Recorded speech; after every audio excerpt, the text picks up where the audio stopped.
두 번째 시간인데, 자, 오늘 이 두 번째 시간부터는 잘 들으셔야 돼요. 왜냐하면 어저께 첫 번째 시간도 굉장히 중요한 시간이었지만 오늘 낮, 오전 제 강의 얘기하는 거예요. 다른 분들은 또 이제 다르게 준비했지만 오늘 오전, 저녁, 토요일 아침 3번에 걸쳐서 예수 그리스도로 옷 입는다는 게 무엇인지를 쫙 설명을 할 거예요. 그래서 여러분들이 잘 들으셔야 되는데, 자, 어제 한 말씀을 잠깐 요약하고 또 제가 하고 싶은 얘기를 하면서 예수 그리스도로 옷 입으라, 예수 그리스도로 무장된다는 게 왜 마지막 때에 중요한지를 이야기할 테니까 잘 들어보세요. 어제 전 시간에 우리는 지금 이 시대는 세상 끝날 끝 시간에 있는 시대라는 걸 설명해 드리고 말씀으로 그것을 증명해 드렸어요. 지금 이 시대는 세상 끝날 그 시간에 있는 시대다.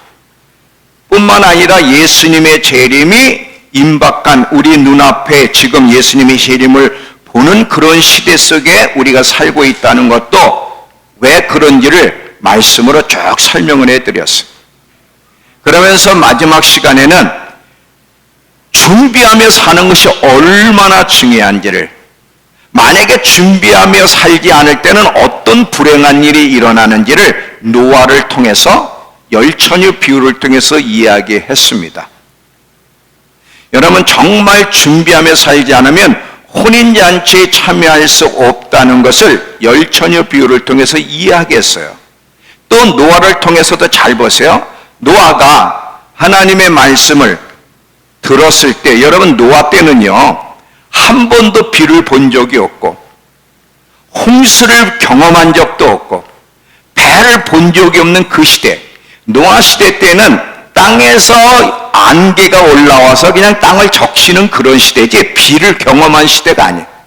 이런 가운데서 하나님이 세상을 홍수로 심판할 때니까 방주를 만들라. 그 방주가 얼마나 어마어마한 건지 마치 유조선을 여러분 상상하십니다. 어마어마한 것들 만들라 했을 때 한 번도 경험하지 않는 그 말씀을 하셨을 때 노아는 하나님을 경외함으로 방주를 준비하여 그 집을 구원했다는 거예요. 준비한 자와 준비하지 않은 자가 어떻게 차이가 있는지를 노아를 통해서 보라는 거예요. 그거를 어저께 쭉 설명을 했습니다. 그러면 왜 우리는 준비하며 살아야 되는데, 지금이 마지막 때고 예수님의 재림을 눈앞에 두고 있으며 준비하며 살아야 될 때인데 왜 준비하며 살지를 않는 것일까? 분명히 마지막 때를 알리는, 예수님의 재림을 알리는 징조들이 나타나고 있는데 왜 준비하며 살지 않는 것일까? 그 이유가 몇 가지 있는데, 하나는 지금이 마지막 때라는 걸 들어본 적이 없기 때문이고, 첫 번째는 여러분 그리스도인들 가운데 지금이 마지막 때의 마지막에 왔다는 걸 못 들어본 사람들이 대반입니다. 너무 안타까운 거죠. 때의 양식을 먹이는 종이 복이 있다 그랬는데 때에 맞는 양식들이 필요해요. 여러분 과일도 이 보면 지금은 사계절 아무 그냥 과일이나 먹지만 그 때에 맞는 과일들이 사실 건강한 거거든요.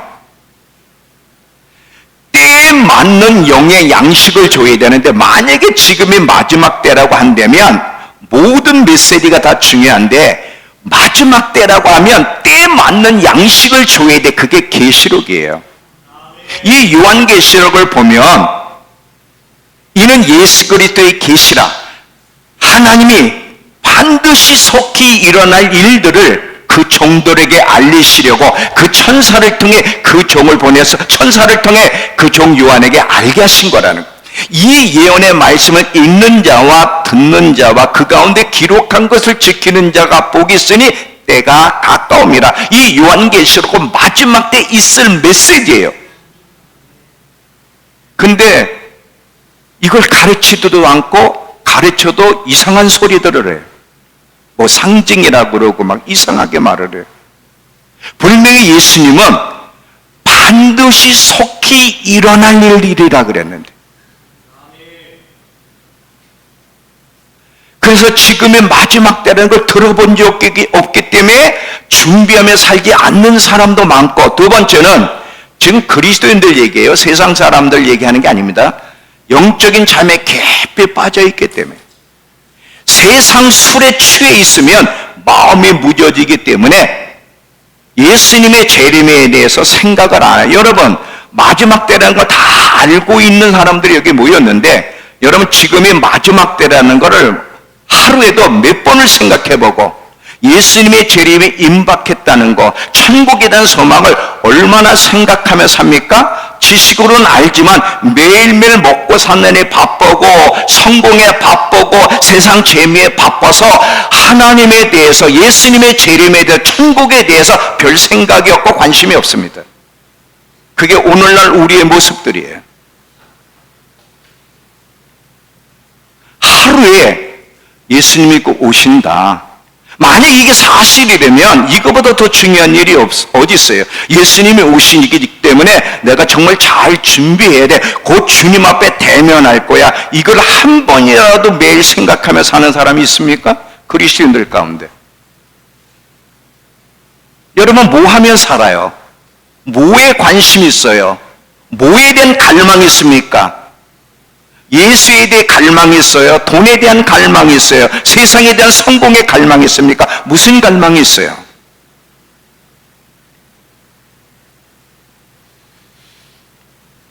이 세상 술에, 이 세상을 사랑하지 말라 그러는데, 세상 술에 취하다 보면 마음이 무뎌지고, 이 마음이 무뎌지면 참 놀라운 게, 세상에 대해서는, 자기에 대해서는 예민한데 하나님과 관련된 것에 대해서는 무감각해진다는 거예요.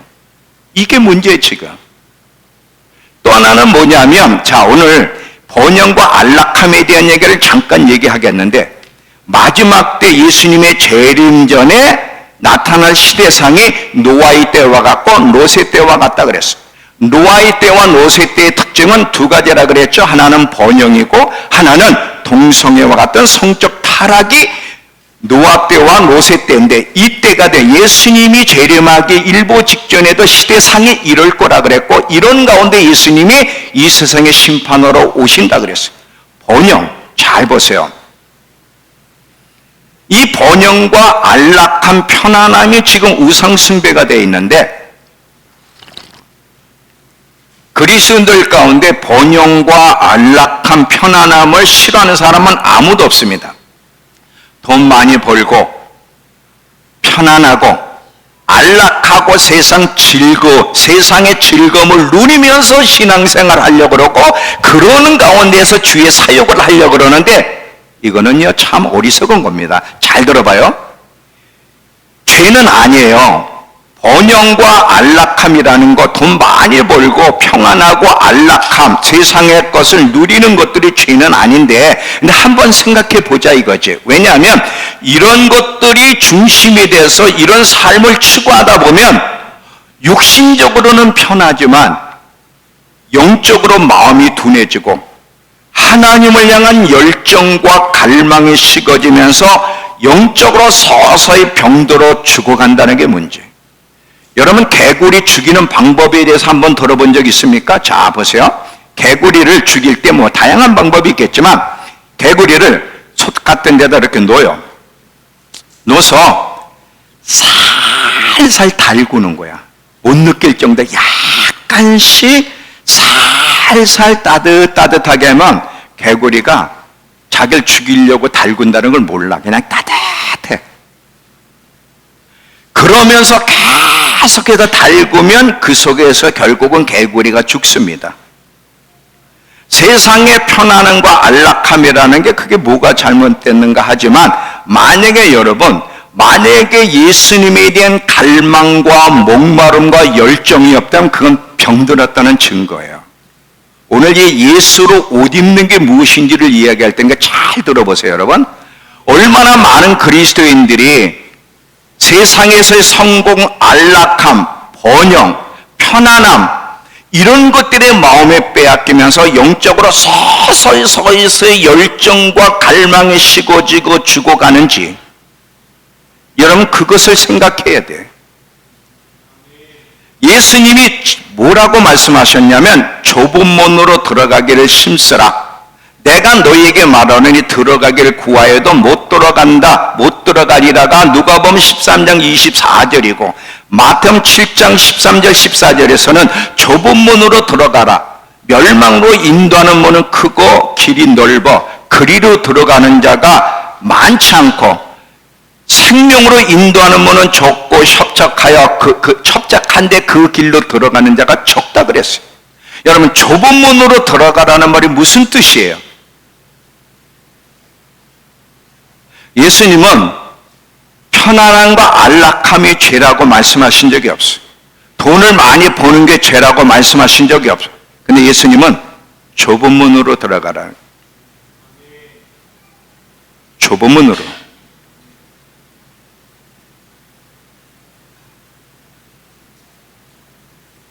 이 좁은 문으로 들어가라는 것은 편안함과 안락함과 세상의 성공, 이것을 추구하며 가는 일을 조심하라는 거예요. 왜냐하면 여기에서는 생명을 얻기가 어렵기 때문에 그러는 거예요.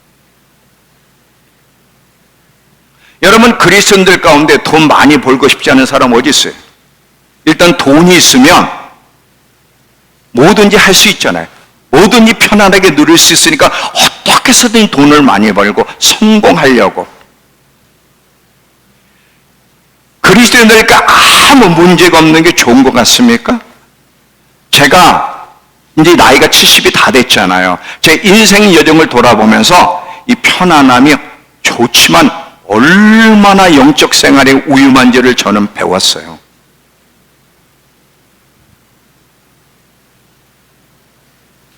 예수를 따라가려면 불편해요. 진리를 따라가려면 불편해요. 왜? 좁은 문이기 때문에 그렇습니다. 좁은 문이기.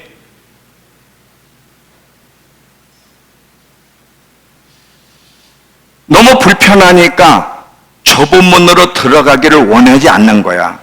넓은 문은 편하잖아. 아니, 그냥 편하게 돈 많이 벌고 그리고 뭐 교회 생활하고 그리고 조금 봉사하면 되잖아. 근데 하나님은 너희 몸을, 로마서 12장 1절 2절에 너희 몸을 거룩한 산제사로 드리라 그랬지 요만큼 드리면서 봉사라고 말한 적이 없어요. 로마서 14장 7절에서 9절에 보면 우리 중에 누구든지 자기를 위해 사는 자가 없고 자기를 위해 죽는 자가 없도다. 우리가 살아도 주를 위해 살고 죽어도 주를 위해 죽나니 사나 죽거나 우리는 주의 것이로다. 이를 위해서 그리스도께 죽었다가 다시 살아나셨으니 죽은 자와 산 자의 주가 되기 위해서 예수님이 오셔서 죽으시고 부활하셨다는 거예요. 그분을 위해서 살라고, 우리 자신을 위해서가 아니라. 좁은 문으로 들어가래. 좁은 문으로. 누가복음 21장 34절을 보시면 여러분 한번 영상 21장 34절 자 한번 피세요. 나왔어요. 그러므로 스스로 조심하라. 그렇지 않으면 방탕함과 이 술 취함은 세상의 술보다 세상에 취한 것을 더 상징합니다. 물론 술 취한 것도 되겠지만 술에 취하면 인지 능력이나 감지하는 능력이 떨어져 버려요. 세상 술에 취하면 영적인 감지가 떨어진다고. 인지하는 능력이 떨어져요. 세상 술에 취함과 세상의 염려, 먹고 사는 염려, 돈 버는 염려, 편안함의 염려, 성공에 대한 염려, 미래에 대한 염려, 생활의 염려로 마음이 둔하여지고 뜻밖의 그날이 덕과 같이 너에게 임하리라야. 솔로몬을 보세요, 여러분. 솔로몬은 인간들이 가지고 누리고 싶은 걸 다 가지고 누려본 사람이야. 근데 솔로몬은 하나님이 하지 말라는 짓을 다 했어.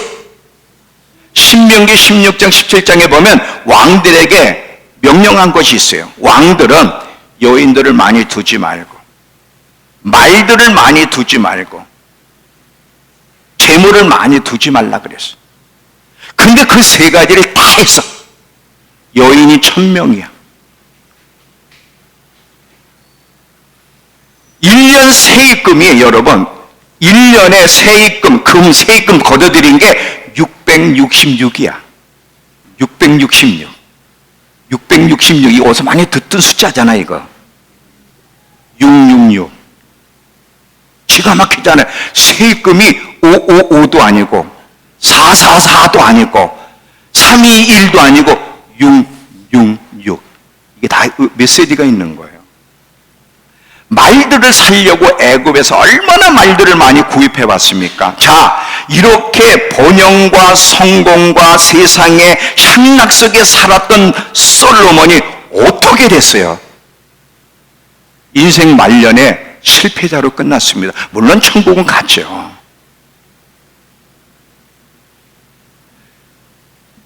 바울이 디모데후서 4장 7절에서부터 쭉 뭐라고 설명하냐면, 자, 그냥 들으세요. 나는 선한 싸움을 싸우고 달려갈 길을 마치고 믿음을 지켰으니 이제 후로는 내게 의로운 의의 면류관이 예비되었으므로 주 곧 의로우신 재판장께서 그날에 내게 주실 것이요 내게만 아니라 주의 나타나심을 사모하는 자에게도 의의 면류관을 주실 것이라고 딱 얘기하면서 10절의 대마를 얘기해요. 대마는 세상을 사랑하여 나를 버리고 갔다. 이 같이 바울과 함께 하나님의 나라를 위해서 예수님의 재림을 위해서 헌신하고 동역했던 대마가 어떻게 격길로 갔습니까? 세상 때문에 그런 거예요. 세상 때문에. 세상 때문에.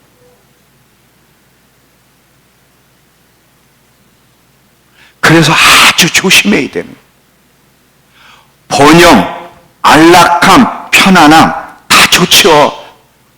근데 이것이 정신 차리지 않으면 영적으로 우리를 망가뜨리고 마지막 때를 준비하는 일에 해를 끼친다는 사실을 기억하셔야 돼요.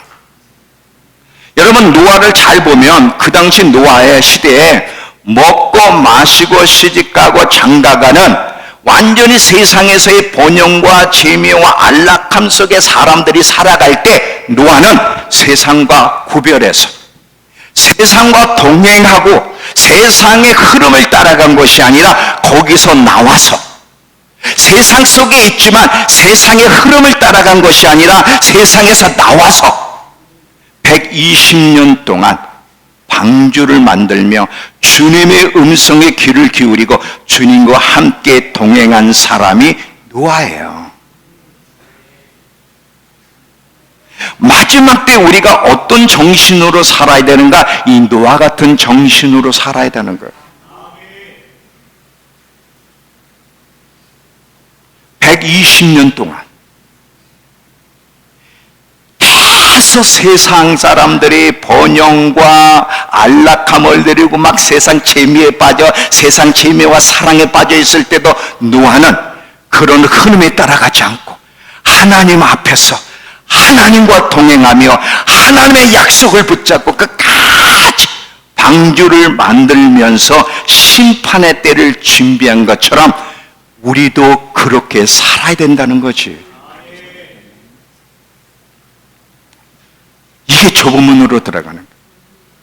그리고 이 좁은 문으로 들어가는 삶은 굉장히 불편해. 굉장히 불편해. 또 보세요. 씨 뿌리는 비유를 보면 어저께 제가 얘기했죠. 씨 뿌리는 비유에서 세 번째 땅에 뿌려진 씨앗은 뭐냐면 가시떨기에 씨앗, 말씀이 떨어졌는데 가시덤불에 떨어졌어요. 이 생의 염려와 재물 그리고 향락의 기운이 막혀 그 말씀이 결실하지 못하고 죽는다는 거예요. 이 생의 염려와 재물과 향락 때문에 말씀이 뿌려져도 자라지 못하고 죽어버린다는 거예요. 근데도 그리스도인은 여전히 소망하는 것이, 꿈꾸는 것이, 갈망하는 것이 더 많이 벌고, 더 많이 벌고, 더 많이 누리고, 더 많이 편안하고, 더 많이 안락하고. 이게 소원이야.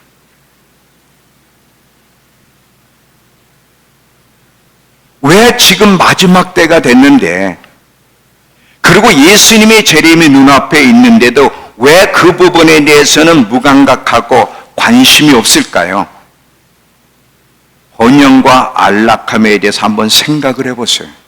여러분이 뭘 추구하고 뭐에 관심 있고 무엇을 향해 달려가고 무엇의 시간을 보내는지를 한번 생각해 보면 답이 나옵니다. 답이 나와. 자, 오늘은 노아가 방주를 준비했듯이 우리도 이제 예수님의 재림을 앞에 두고 준비를 해야 되는데, 그러면 준비의 핵심은 뭘까? 뭐를 다양한 이야기를 할 수 있겠지만, 준비한다 핵심은 뭐냐? 예수 그리스도로 옷 입는 것. 예수 그리스도에게 집중하는 것이 가장 중요하다는 것을 쫙 풀어갈 테니까 여러분 잘 들어보시고 눈만 뜨고 있으면 돼. 눈만 뜨고 듣기만 하면 딱 끝날 쯤 되면 자연스럽게 설득이 돼. 그런데 눈 감고 있으면 설득이 안 돼. 한번 잘 들어보세요. 로마서 13장 14절을 보시면, 자, 로마서 13장 14절. 바울이 이야기합니다. 오직 주 예수 그리스도로 옷 입고, 오직 우리는 무엇으로 옷을 입어야 되나? 오직 주 예수 그리스도로 옷 입고 정욕을 채우려고 육신의 일에 애쓰지 말라. 그래서 오직 우리 그리스도인들은 예수 그리스도로 옷 입어야 된다는, 예수 그리스도로 옷 입는다는 건 단순히 예수를 믿는 선을 말하느냐? 당연히 예수를 믿어야 되지만 그 이상의 것을 이야기하는데, 자, 제가 설명을 할 테니까 이제 들어보시기 바랍니다. 자, 왜 예수 그리스도가 핵심이어야 되고 예수 그리스도가 여러분의 생각과 마음 전체 삶을 사로잡아야 되고, 예수 그리스도가 왜 갈망이 되어야 되고, 예수 그리스도가 왜 우리의 보화가 되어야 되고, 왜 예수님이 우리의 존이 되어야 되고, 예수님이 왜 우리의 우선순위의 첫 번째가 되어야 되고, 먹든지 마시든 무엇을 하든지 주님의 영광을 위해 하라 그랬는데, 예수로 옷 입는 것이 왜 중요한지를 설명을 할 테니까 잘 들어보세요. 첫 번째, 예수님은 창세 전부터 우리를 위해 죽임당하기로 예정된 어린 양이라는 거예요. 창세 전부터. 자, 계시록 13장 8절에서 9절을 보시면 계시록 13장 8절에서 9절, 죽임을 당한 어린 양 생명책에 창세 이후로 이름이 기록되지 못하고 이 땅에 사는 자들은 그 짐승, 앞으로 적그리스도가 나타나죠. 그 표를 받게 하잖아요. 그 짐승에게 경배하리라. 누구든지 귀가 있으면 들을지어다. 자, 여기 보세요. 지금 죽임당한 어린 양 생명책에 창세 이후로 이름이 기록되지 못한 자는 짐승에게 경배한다는 거. 그러면 죽임당한 어린 양의 생명책은 언제부터 있다는 거예요? 창세 전부터. 창세 전부터 예수님은 죽임당할 어린 양으로 이미 하나님이 예정해 놓으셨다는 거예요. 잘 봐요. 세상을 창조하시고 나서 인간이 범죄한 이후에 예수님이 죽기로 계획된 것이 아니라 창세 전부터 이미 예수님은 인간을 위해서 죽임당할 어린 양으로 예정되어 있다는 것을 기억하셔야 돼. 창세 전부터 우리를 위해 죽기로 예정되어 있다는 거야. 자, 미가서 7장 18절에서 19절을 보시면, 자, 이런 말씀이 있습니다. 미가서 잘 보세요. 주와 같은 신이 어디 있으리까? 주께서는 죄악과 기업의 남은 자의 허물을 사유하시며 인애를 기뻐하심으로 진노를 오래 품지 아니하시나이다. 다시 우리를 불쌍히 여기셔서 우리의 죄악을 발로 밟으시고 우리의 모든 죄를 깊은 바다에 던지셨다. 우린 이 말만 들으면 할렐루야! 하나님이 우리의 죄악을 발로 밟으시고 우리의 죄악을 바다에 던지심으로 우리에게 값없이 은혜를 주셨다. 할렐루야! 근데 여기를 잘 들어봐요. 지금 이 말씀이 그냥 예수님이, 하나님이 우리의 죄를 그냥 묵과고 버리셨다는 얘기가 아니에요. 뭔가 이 일을 위해서는 하나님이 조치를 해야 되는데 죽임당한 어린 양을 생각하지 않고는 이 말은 성립이 안 되는 거예요. 듣고 있어요? 들으시는 거예요? 왜냐하면 하나님은 공의로우신 분이고 거룩한 분이기 때문에 절대 죄에 대해서 묵과를 안 하세요. 공의의 하나님은 반드시 죄에 대해서는 심판하셔야 돼요. 그러면 이 미가서에 우리 허물을 사하시고 우리를 불쌍히 여기사 우리의 죄악을 발로 밟으시고 우리의 모든 죄를 깊은 바다에 던지셔서 우리에게 값없이 은혜를 주시기 위해서는 누군가가 우리의 죄를 짊어지고 하나님의 진노의 바다에 들어가야 되는 거예요. 잘 들어봐요. 지금 로마서 4장 25절과 고린도후서 5장 21절을 읽고 설명을 할게요. 자, 보세요.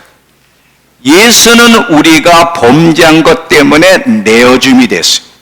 예수님이 하나님의 진노의 바다에 내어줌이 된 것은, 하나님의 심판에 내어진 것은 우리의 범죄 때문이라는 거예요.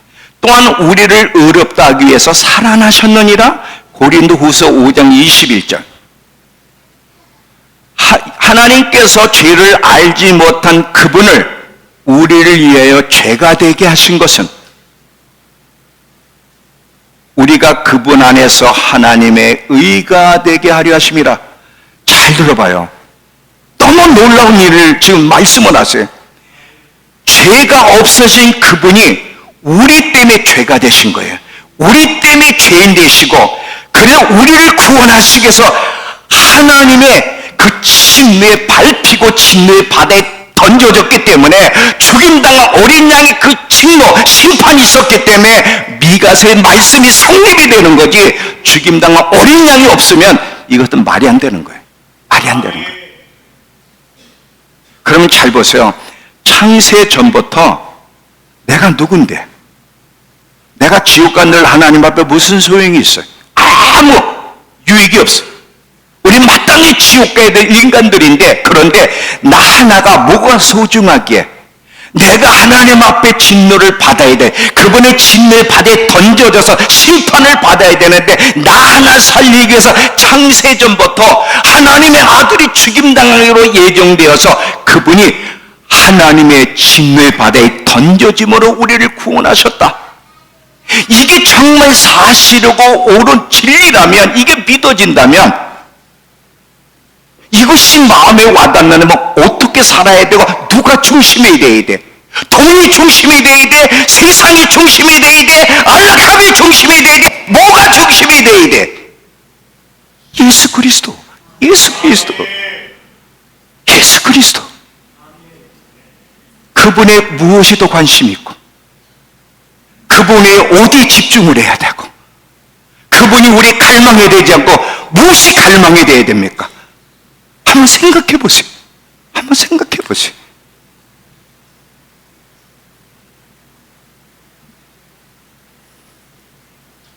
하나님이 우리를 사랑하셨다는 거예요. 할렐루야, 은혜로 구원받았다는 거예요.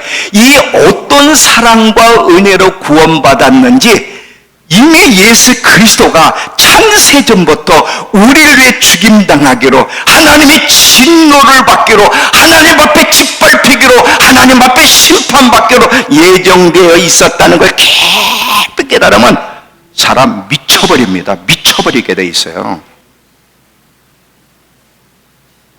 예수에 미치게 돼 있다니까. 예수에 미쳐 있습니까, 여러분? 뭐에 미쳐 있어요, 지금?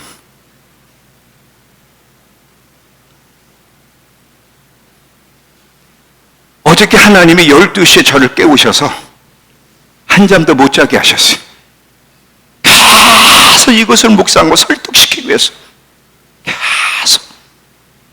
도대체 은혜로 구원받았다는 거, 내가 우리를 사랑하셔서 우리가 하나님의 진노를 받아야 되는데 하나님이 우리의 죄를 밟고 그 우리의 죄를 바다에 던지셨다는 게 도대체 무슨 뜻인지, 이미 예수 그리스도가 창세 전부터 죽임당하기로 예정되어 있었다는 게 무슨 말을 하는지, 은혜라는 게 무슨 뜻인지를 올바로 깨닫고 설득시켜서 예수 그리스도 외에는 우리의 갈망이 없어야 되는 게 왜 그렇게 중요한지를 이야기해 주라는 거야. 한 적도 못 짜서 그랬어요.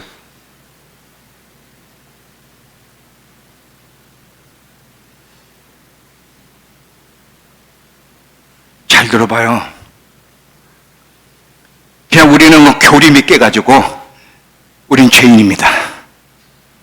하나님이 우리 죄인들을 구원하기 위해서 아들을 보내셨습니다. 예수를 믿으면 죄 용서받고 아들이 되고 천국 갑니다. 그런 식으로 대부분이 하는, 그런 식으로. 할렐루야, 할렐루야. 주님의 은혜로 내가 구원받았다는 거야. 그 이후에 예수님에 대한 갈망, 예수님에 대한 목마름, 어떤 죽음을 당하게, 우리 하나 구원하기 위해서 창세전부터 어떻게 죽임당하는 예정되어 있는 분이고, 그분이 어떻게 하나님의 진노의 심판의 바다에 던져졌는지를 알긴 하냐 이거지.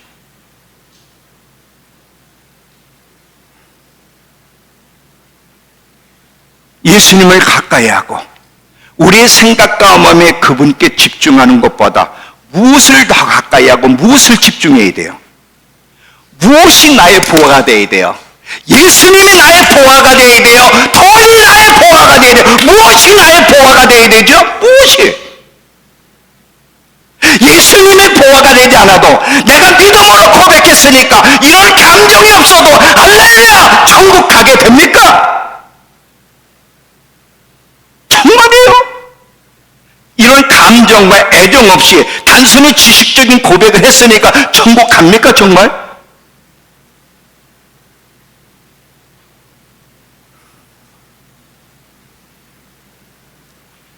누구를 위해서 시간을 많이 보내죠? 예수 그리스도가 누구인지를 알아가기 위해서 여러분 시간을 많이 보냅니까? 하루에 몇 시간을 보내요? 어디에서 시간을 많이 보내는지 한번 돌아보세요. 사도 바울이, 이 진리를 깨닫는 사도 바울이 뭐라 그럽니까? 아까 로마서에 살든지 죽든지. 빌립보서 1장 20절 21절에서는 살든지 죽든지 내 몸에서 그리스도가 존귀 있게 되려 함이라. 사는 것이 그리스도니 죽는 것도 내게는 유익함이라. 잘 봐요. 여러분, 죽는 게 왜 유익하죠? 한번 생각해봐요. 사도 바울이 난 죽는 게 더 낫다. 죽는 게 내게는 더 유익해. 왜 그럴까요? 우린 죽음을 두려워하는 사람들이야. 죽음과 함께 모든 것들을 잃어버린다고 생각하잖아. 돈 많이 번 거, 좋은 집을 산 거, 좋은 차를 타고 누리는 이 모든 것을 죽음과 함께 다 잃어버리기 때문에 죽음을 두려워하는데 사도 바울은 죽는 게 더 유익하대. 왜 그럴까요? 왜 그럴까요? 지금 사도 바울에게는 다메섹에서 예수를 만나고서 그분이 예수에 대해서 깨어난 거야. 거듭남이 뭔지를 설명을 할 건데, 거듭남은 예수에 대해서 깨어나는 거야. 아들의 생명을 가졌기 때문에 예수에 대해서 깨어난 거야. 다른 것을 부하로 여겼던 바울이 예수에 대해 깨어나니까 그분이 부한 거야. 그분보다 더 소중하고 부하가 없어. 근데 내가 죽으면 잃어버리는 것보다 죽어서 예수와 부하가 되시는, 나의 전부가 되시는, 보물이 되시는, 모든 것이 되시는 예수와 영원히 사는 걸 생각하면 죽었을 때 잃어버리는 것은 아무것도 아니야. 아무것도 아니야. 그래서 죽는 게 더 유익하다는 거야. 왜? 나의 보화가 되시는 예수 그리스도와 영원히 함께 살 수 있기 때문에.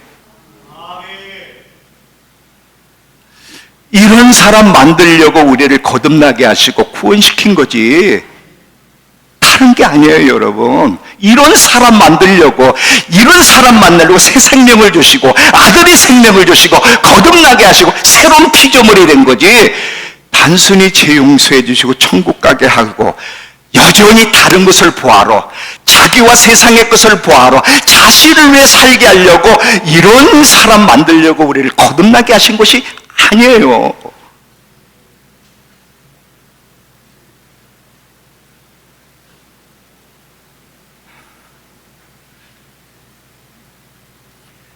또 보세요. 왜 예수로 옷 입고 예수님이 우리의 전부가 되어야 되고 그분께 집중을 해야 되느냐? 창세전부터 죽임당하기로 예정되는 어린 양이기 때문이고, 이건 지금 다 설명을 했어요. 두 번째는 잘 보세요. 이 창세전부터 죽임당하기로 예정되는 어린 양 되시는 예수님은 마지막 때 심판주로 오세요. 어린 양 되신 예수님이 다윗의 사자로 심판주로 오실 거예요. 심판주로 오실 때 먼저 7년 환난 동안에 다양한 일곱인 일곱 나팔 일곱 대접으로 심판하시고, 막바지에 가서는 친히 그분이 오셔서 세상을 심판하시면서 진노하실 겁니다. 자, 한번 보겠습니다. 요한복음 5장 2절서부터 쭉 한번 펴볼게요.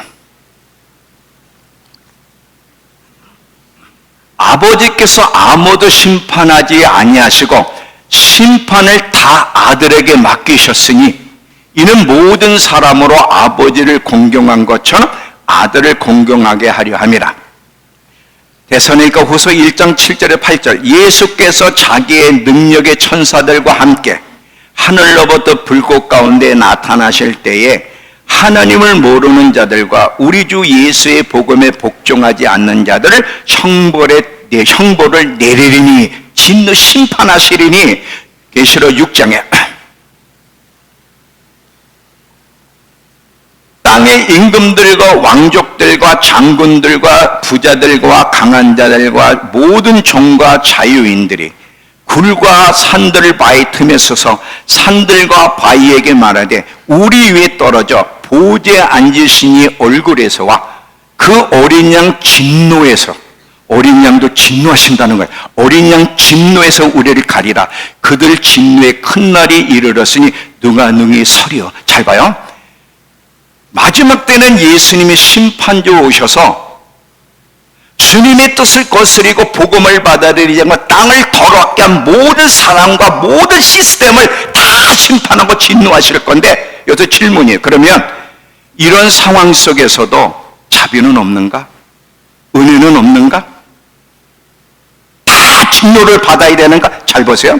이렇게 심판주로 오심에도 불구하고, 오시면서도 하나님의 자녀들은 진노에서 건지시는다는 말이 있고, 마지막 때 그분이 나타나실 때는 친히 은혜를 가지고 우리에게 은혜를 입혀서 우리를 구원하신다는 말이 있어.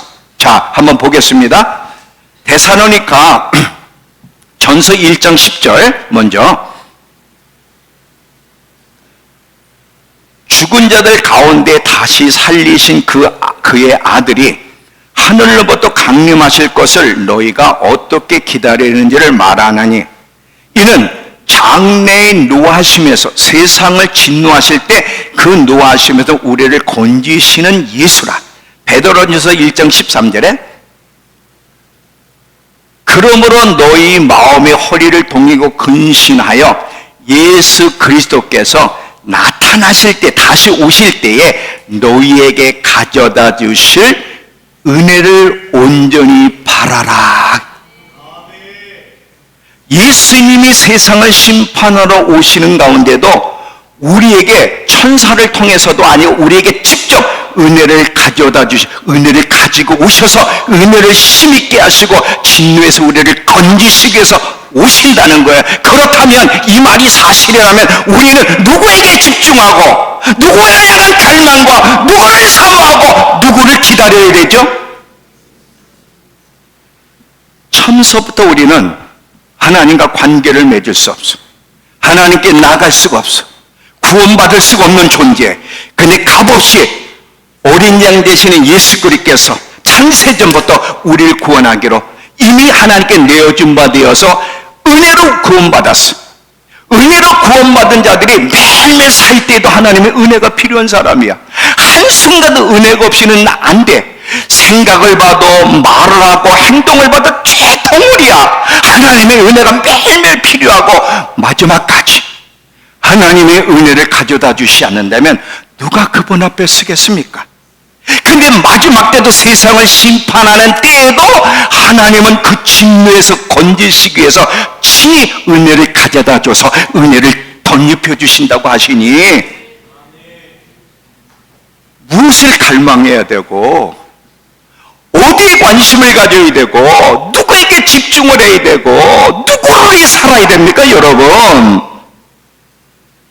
설득이 되고 있어요, 지금?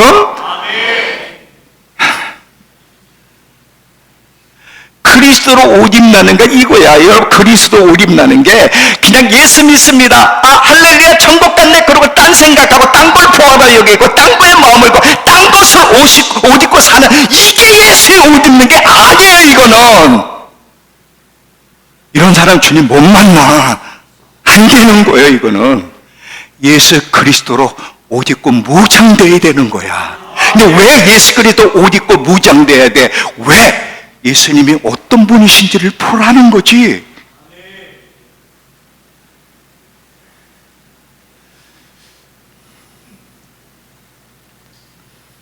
그분이 직접 은혜를 가지고 오실 겁니다. 직접 그분의 재림을 사모하는 자들, 우리는 온전치 못해요. 그분의 재물을 사모하고 날마다 회개하고 그분의 재림을 기다리는 자들에게 그 하나님이 세상을 진노하고 심판할 때도 우리를 진노에서 건지시기 위해 은혜를 가지고 오실 거기 때문에 우리는 마지막까지 예수의 은혜가 필요한 거예요. 날마다 주님의 은혜를 없이는 살 수가 없고 그분께 집중해야 되는 거예요. 그분께.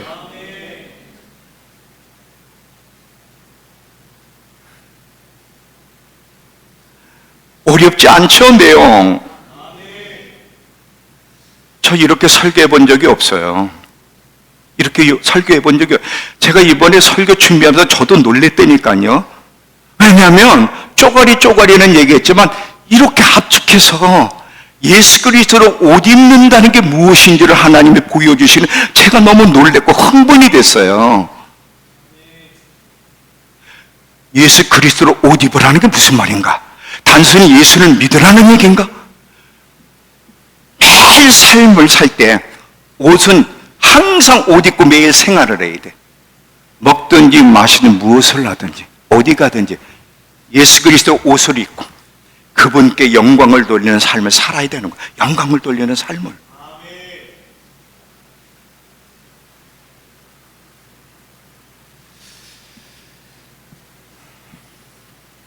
또 보세요.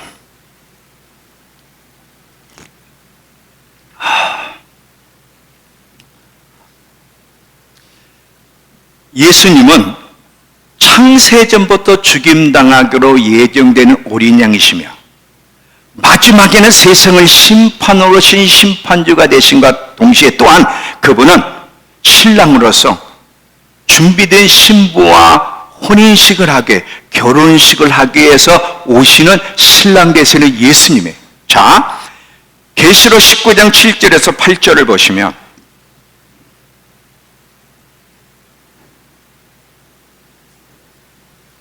계시록 19장 7절부터 8절을 보시면 우리가 즐거워하고 크게 기뻐하며 그에게 영광을 돌리세. 어린 양 혼인계약에 이르렀고 그 아내가 자신을 준비 몸단장을 마쳤으므로 이는 되죠. 그에게 빛나고 깨끗한 세마포 옷을 입도록 허락하셨으니 이 세마포 옷은 성도들의 옳은 행실이다. 잘 들어봐요, 여러분. 우리가 가지고 있는 말씀들 가운데 잘못된 것 굉장히 많은데 그 중에 하나가 뭐냐면 예수 그리스도를 믿으면 하나님의 자녀가 된과 동시에 신부가 되었다는 거예요. 이 말을 잘 들어봐야 돼. 신부가 혼인, 약혼한 약혼녀들이야 말하자면. 근데 이스라엘에서는 약혼식도 이미 부부나 마찬가지야. 약혼 증서를 주므로 이미 같이 살지만 못하지만 이미 부부와 마찬가지예요. 근데 여러분, 예수를 믿음과 동시에 우리는 예수님과 결혼하기로 예정된 약혼녀들이지 아직 결혼식을 올린 사람들은 아니에요. 초림은 예수님이 우리를 단순히 구원하러 오신 게 아니라 이제 결혼할 약혼녀들을 찾아서 그들의 죄를 용서해 주시고 그 구원받는 자들과 약혼한 것이 초림이라면 이제 이 약혼된 이 신부들은 결혼식 예수님이 재림과 함께 결혼할 날을 생각하면서 계속해서 옳은 행실들 예수로 무장되면서 드레스도 준비하고 결혼식을 준비하고 있어야 되고, 예수님이 재림할 때 그렇게 준비한 신부들을 데리고 결혼식하는 것이 예수님의 재림이에요. 유대인들 결혼식을 보면 똑같은 얘기인데, 자, 지금 갈릴리에서도 그러잖아요. 자, 남자가 한 여자를 만나 너무 사랑하게 됐어요. 그러면 이 남자가 그 아버지에게, 아버지 저 정말 아리따운 여인을 만났는데 결혼하고 싶습니다. 그러면 그 아버지가 신부의 아버지를 만나서 우리 아들이 당신 딸하고 결혼하고 싶으니 우리 서로 결혼을 맺게 해줍시다. 가정을 가지게 해줍시다. 그러고 이제 서약을 하는 거예요. 그렇게 되면 이 신랑은 신부와 함께 결혼할 살 집을 마련하기 위해서 떠납니다. 예수님이 요한복음 14장에 자, 내가 떠나는데 두려워하지 마라. 너희와 함께 있을 고초를 예배로 간다는 게 그 뜻이거든요. 가요.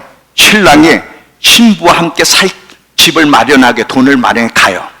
갔다가 그러면 그 간 사이에 신부는 어떻게 해야 되느냐면 결혼식, 그 신랑이 올 것을 학수고대하며 결혼식 준비 드레스부터 다 준비하고 있어야 돼. 다 준비하고. 그리고 이제는 신랑이 올 때 이제 아버지가 명령하시는데 자, 됐다, 가자. 이때 이제 신랑이 갈 때 앞에 가서 하는 사람들이 막 이제 나팔을 불면서 신랑이 왔다, 신랑이 오러다 맞으러 나오라 할 때 신부들이 뛰어나가는데 준비된 신부가 그때 뛰어나가는 거예요. 그러니까 신랑은 준비된 신부, 옳은 행실이라고 그럴 땐 거기에 뭐 거룩함도 있고 많이 있지만 핵심은 예수 그리스도로 무장된 것이야. 그 안에 모든 것이 다 있기 때문에 이렇게 예수로 무장된, 예수로 옷 입은 옳은 행실한 신부와 결혼하기 위해서 예수님이 오신다는 거예요. 오신다는 거예요. 준비가 됐어요, 여러분? 우리 주영이는 너무 좋겠다. 준비가 돼서 아멘 하니까 너무 좋겠어.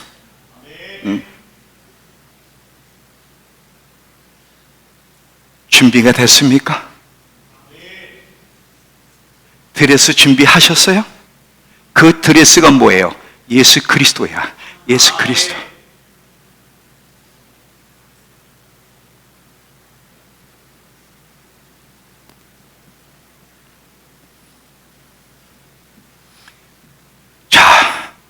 지금 이 말씀을 여러 번 보면 몸단장하고 준비한다는 건 예수 그리스도로 무장되는 걸 얘기해. 날마다 예수 그리스도를 닮아가기를 힘쓰고 그분과의 친밀한 교제 속에서 무엇보다도 그분을 알아가려고, 그분의 가치에 대해, 그분이 부활하는 것, 그리고 그분으로 만족하는 법, 이런 것들을 계속 알아가고, 그리고 그분의 말씀에 순종함으로 예수 그리스도로 몸단장하는 것, 이것이 바로 마지막 때를 준비하는 키지. 이것이 없는 마지막 때인 지식, 뭐 적그리스도가 등장하고 환난이 있고 이거 알아도 예수 그리스도로 준비되지 않으면 아무 소용이 없어요. 아무 소용이 없어요. 아무 소용이 없어요. 특별히 여러분, 신부는요 골방을 좋아해야 돼. 골방을. 신랑과 신부가 항상 은밀한 장소를 찾는데 이 은밀한 장소가 골방이에요. 항상 신랑은 신부를 골방으로 초대합니다. 이게 이제 기도의 자리잖아요. 쉽게 말하면 골방. 이 골방을 자주 찾는 신부가 돼야 돼. 거기다가 비둘기 눈을, 아가서의 비둘기 눈을 얘기하는데 이 비둘기 눈은 뭐야? 일편단심, 한 사람만 생각하는 눈이야. 딴 데를 쳐다보는 게 아니라 우리 안에 이 비둘기의 눈, 그리고 골방을 즐겨하며 신랑을 섬하고 신랑이 오심을 학습고대하는 이런 마음의 태도를 가지고 있어야 그 신랑을 만나는 거지. 이런 마음이 없으면 단순히 지식을 고백하고 예수님이 곧 오실 거라 알아도 아무 의미가 없다는 거예요.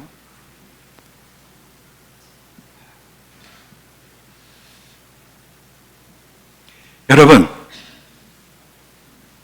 예수님이 오실 날이 가까웠다는데도 예수님께 집중하기보다 다른 것에 더 집중하고 다른 것들을 또 사모하고 다른 것에 더 관심을 갖는 것이 과연 옳은지를 한번 생각해 봐요. 심지어 사역도 마찬가지예요. 여러분 이제 많은 사역들, 우리 MIT도 그렇고 많은 사역을 할 건데, 심지어 사역을 하면서도 예수님과의 친밀한 교제, 하나님은요 사역보다 친교를 더 원합니다. 친교가 우선이에요. 주님과의 친밀한 교제 속에 그분이 누구신지를 알아가고, 그분이 갈망이 되고, 좋은 거 관심의 대상이 돼야 되고, 그분이 부하가 되지 않는 사역은요 하나님 앞에 의미가 없어요. 의미가 없어요. 사역이 귀중한데 사역보다 관계가 더 우선이에요. 관계 속에서 사역이 이루어져야 돼. 하나님에 대해서 사역자들이요 사역을 하면서도 하나님에 대해 관심도 없고, 하나님의 보아도 아니고 다른 것이 더 보아하고, 다른 것이 더 좋고, 다른 것을 더 갈망하고, 다른 것을 더 집중하고, 이럴 수가 있다는 것을 기억하셔야 돼요. 이건 틀린 겁니다. 이거는 올바른 태도가 아니에요. 이거는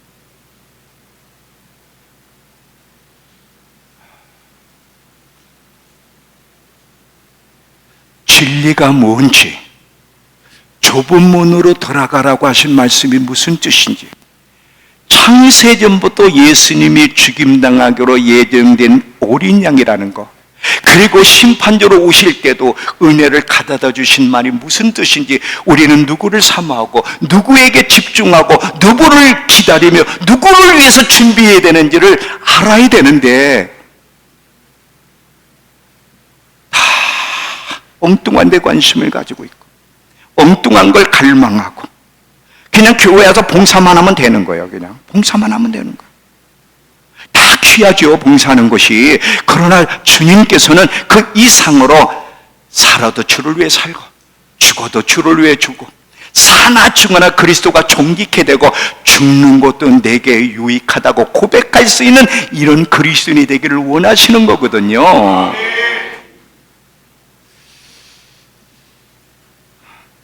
하나만 더 할게요. 와, 시간이 저렇게 빨리 가. 아직 반밖에 못했는데.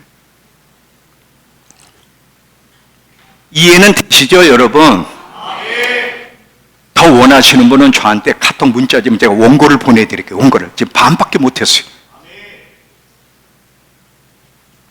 하나만 더 할 테니까 잘 들어봐요. 하나만 더 할 테니까.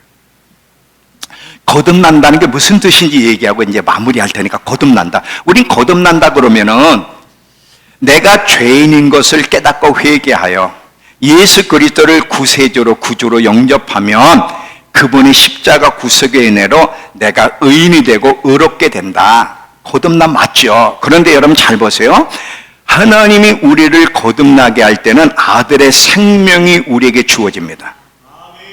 아들의 생명이 주어지지 않고는 어느 누구도 하나님의 자녀된 권세를 얻을 수 없고 천국에 갈 수 없고, 아들의 생명이 주어져야 돼. 자, 요한일서 5장 12절을 보시면, 자, 아들이 있는 자에게는 생명이 있고 하나님의 아들이 없는 자에게는 생명이 없느니라. 요한복음 14장 6절에 보면 예수님이 내가 곧 길이요 진리요 내가 곧 생명이라 그랬어요. 나로 말미암지 않고는 아버지께로 올 자가 없다. 자, 지금 거듭났을 때 왜 우리가 새로운 피조물이 돼서 하나님의 자녀가 되고 하나님께 나갈 수 있는 아들의 생명이 내게 임파테이션 됐기 때문에, 그러면 아들의 생명을 주신 목적, 우리를 구원하신 목적은 단순히 죄 용서해 주시고 천국 가게 하시기 위해서가 아니라 그 이상으로 어떤 사람으로 변화시키기를 원하시기 때문인데, 잘 들어봐요. 사람이 어떤 생명을 소유하고 있느냐에 따라서 그 사람이 그 생명에 맞는 사람이 돼. 육적 생명. 이 육적 생명은 예수 믿지 않는 모든 사람, 타고난 사람의 생명을 갖고 있죠. 이게 거듭나지 않은 사람이야. 이 아담으로부터 주어진 생명을 가진 사람은 항상 중심이 나야.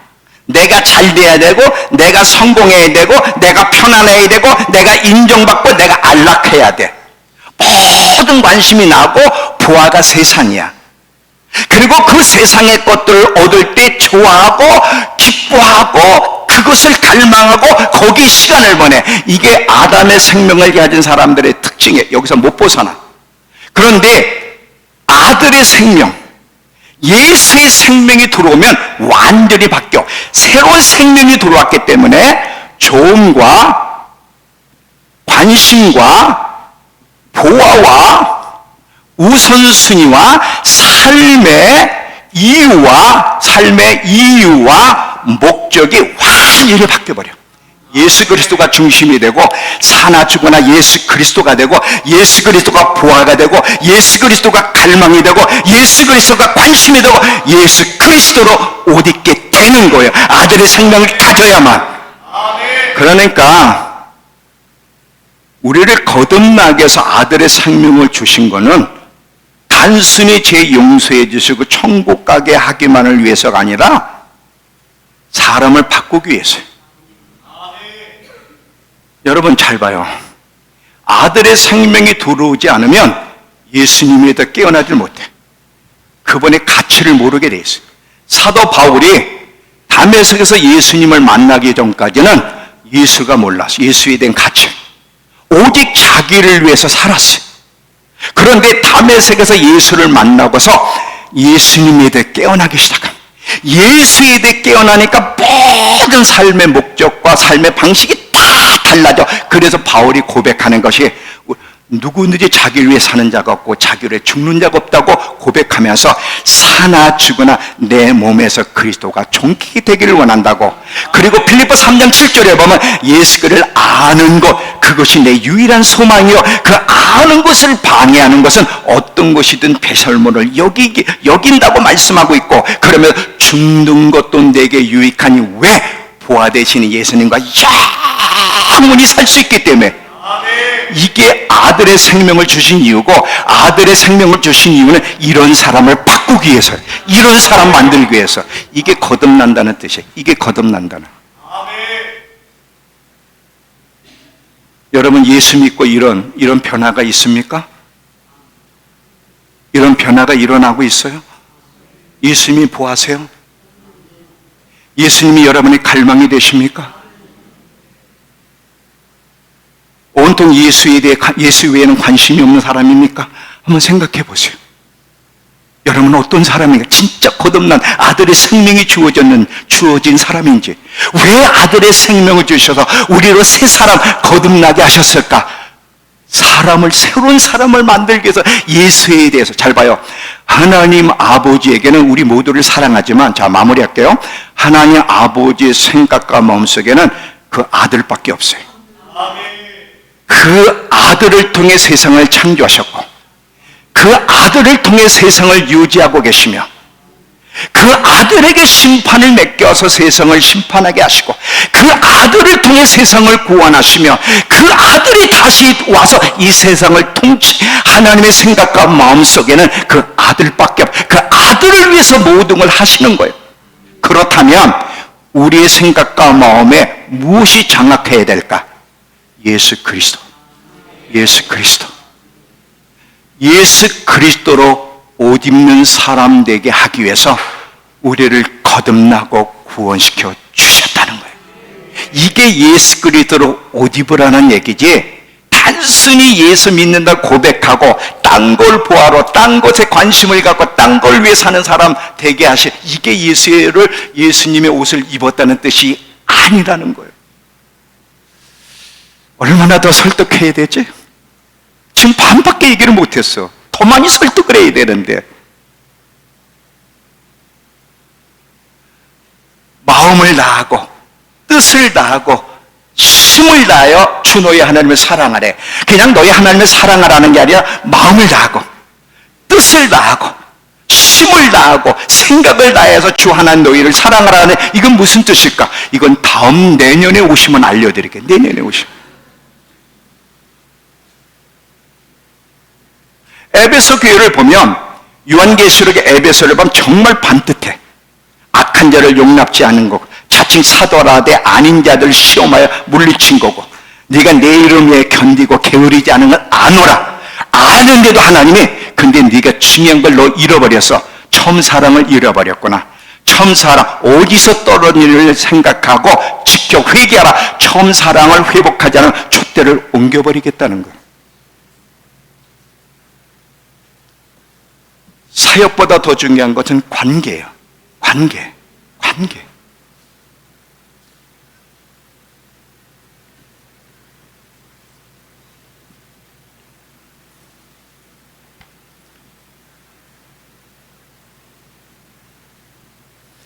자, 마태복음 13장 44절을 읽고 이제 끝냅니다. 마태복음 13장 44절에 천국은 마치 밭에 감추인 보화와 같으니 사람의 일을 발견한 후 숨겨두고 기뻐하는 거야.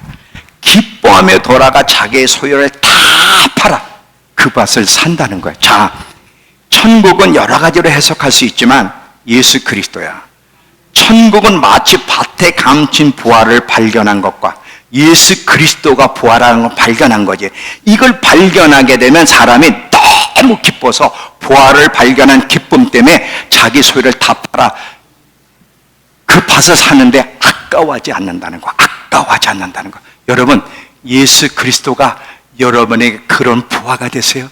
그런 정말이에요. 그분께 여러분 목숨을 바칠 수 있습니까? 여러분 다 드려도 아까워하지 않을 수 있습니까? 예수님을 섬기는데 그냥 억지로가 아니라 기뻐하며 예수님이 우리의 만족이 되시고 그분이 우리의 기쁨이 되시고 그분이 행복이 되시고 그분이 우리의 모든 것이 되시고 그분이 우리가 살아가는 이유가 되시고 우리 인생의 목적이 되시고 매일매일 삶의 원동력이 되시는 분이 예수 그리스도가 되어야 되는 거예요. 예수 그리스도가 이걸 깨닫게 되는 결론은 하나야. 예수께 미쳐야 되는 거야. 미쳐야 되는 거야. 끝까지 주님이 충성된 자로 끝까지 살다가 주님 앞에 서는 것 외에는 없는 거예요. 여러분, 오늘 말씀이 이해가 되세요? 여러분 정말 잘 오셨어요. 정말 잘 오셨어요. 하나님이 이걸 준비시켜 주시려고 몇 개월 전부터 잠 못 자게 하시고 50일 금식을 했어요. 아까 또 온라인도 3일 다가 아니고 2끼씩 금식. 거기다가 이걸 하나님이 저에게 가르쳐 주시기 위해서 그리고 이것을 함께 나누게 하나님 백성들로 하여금 신앙이 뭔지 올바로 깨닫게 해주시기 위해서 예수님의 재림을 준비한다는 것 도대체 구체적으로 어떻게 한다는 건지를 가르쳐서 잘 준비시켜 주시기 위해서 이 집회를 허락하신 거예요. 허락하신 거예요. 이제 결론이에요. 자, 오늘 여러분 충분히 이 말씀을 이해하면서 자신을 돌아봐야 됩니다. 내가 정말 지금의 마지막 때는 알고 있나? 그러면 마지막 때를 준비하고 있나? 마지막 때를 준비한다는 게 도대체 무엇을 하는 것일까? 예수 그리스도 옷 입고 있다는 게 무슨 뜻인지를 돌아보면서 만약에 여러분들이 준비되어 있지 않다면 기회가 있어요. 오늘이 기회예요. 진실로 회개하며 하나님, 저는 예수를 믿고 나름대로 봉사도 하고 열심히 노력도 하지만 예수님이 나의 보화가 아닙니다. 내 관심에서도 예수님은 관심의 중심이 아닙니다. 내가 세상의 더 중심입니다. 그분이 나의 갈망이 아닙니다. 솔직하게 고백하고 난 다른 것이 더 갈망해. 돈 벌고 편안하고 안락하고 성공하는 게 사실 나의 소원이고 갈망이고 그리고 예수입니다. 잘 봐요. 이 갈망을 잃어버리면 중심과 주변을 바꿔버려. 항상 예수가 중심이어야 돼. 하나님과 관련된 게 중심이니까 그 다음에 내가 돼야 돼. 그런데 하나님의 갈망을 잃어버리면 이 중심과 주변이 바뀌어서 나와 세상의 중심이 되고 그리고 예수님과 하나님과 관련된 것이 주변으로 밀려나. 이게 우상숭배야. 바로 이게 우상숭배. 이게 우상숭배. 얼마나 많은 그리스도인들이 자기가 우상숭배하면서도 우상숭배한다는 게 도대체 뭔지를 몰라. 이게 놀라운 거예요. 이게 놀라운 거예요. 그래서 진실로 오늘 여러분 회개도요 자세가 중요합니다. 자세도요 주여 주여 이거는 틀렸어요. 무릎을 꿇고 다리가 아프거나 허리가 아프신 분은 거기 앉으셔도 돼요. 근데 나는 노인이 아니다. 허리 다리가 안 아프다. 그런 사람은 나와서 무릎을 꿇고 정말 진심으로 회개를 하는 거예요. 하나님의 은혜를 힘입으려면 회개가 있어야 돼. 회개가 하나님 앞에 나아가는 은혜를 받는 열쇠가 되는 거예요. 그래서 진실로 회개한 다음에 오늘 아까 제가 말씀하신 대로 다 한 10분 정도 기도한 다음에 사랑의 교회 성도들 말고 믿음 교회 말고 외부 분들 오신 분들 기도받기 원하시는 분들 오늘 하나님이 저에게 주신 그 기름 부음이 여러분에게 임파테이션 되기를 원합니다. 근데 이럴 때 치유도 일어나거든요. 그래서 그런 기도받기 원하는 분들 나오시면 그분들 위해서 오전 시간은 기도해 드리도록 하겠습니다. 이해가 되셨죠? 다 같이 일어나서